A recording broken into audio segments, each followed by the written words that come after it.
This man, Antonio Lockett, faced a judge this morning after Toledo police say he hit an 86-year-old woman with his car yesterday afternoon and then took off. That woman ended up dying. Lockett was bailed out from Lucas County Jail on another charge just 2 days prior for breaking and entering into a family's home.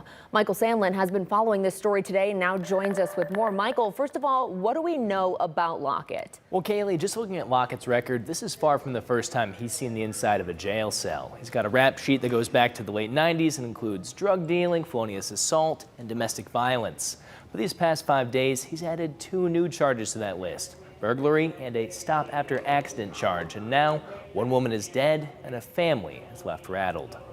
It's the morning of October 17th, and police documents say a Toledo woman woke up to the wrong kind of alarm. Her burglar alarm was ringing, set off by one Antonio Lockett, who had climbed in through her bedroom window. Toledo police arrived and arrested Lockett and charged him with burglary. He faced Judge Michelle Wagner the very next day, who set Lockett's bond at $10,000.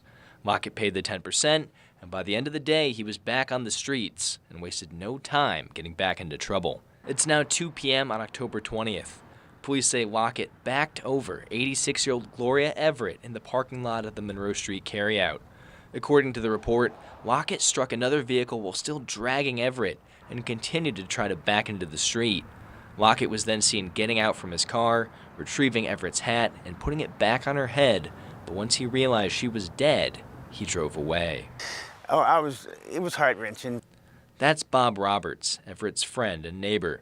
He tells me she was a beloved presence on her street and a devoted Christian. Oh, excellent lady. Very committed to her religious ethics. She would go downtown often to minister.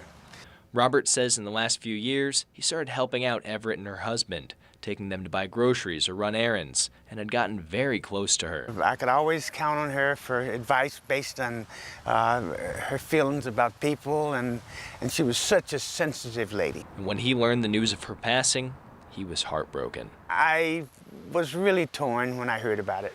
Meanwhile, a warrant was put out for Lockett's arrest, and by the end of the day Sunday, he was back in Lucas County Jail. On Monday morning, he faced a judge for a second time in 5 days, and this time was given a bond of $150,000.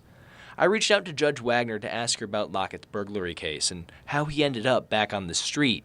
He was still on probation for a cocaine charge from last year.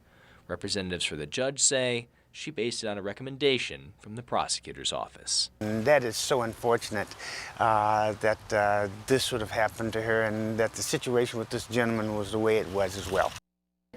A preliminary report from the Lucas County coroner shows Everett died from traumatic injury from being struck by a vehicle, but the manner of death is still under investigation. I tried reaching out to the county prosecutor's office to get its take on the situation. I have yet to hear back. Reporting in studio, I'm Michael Sandlin for WTOL 11.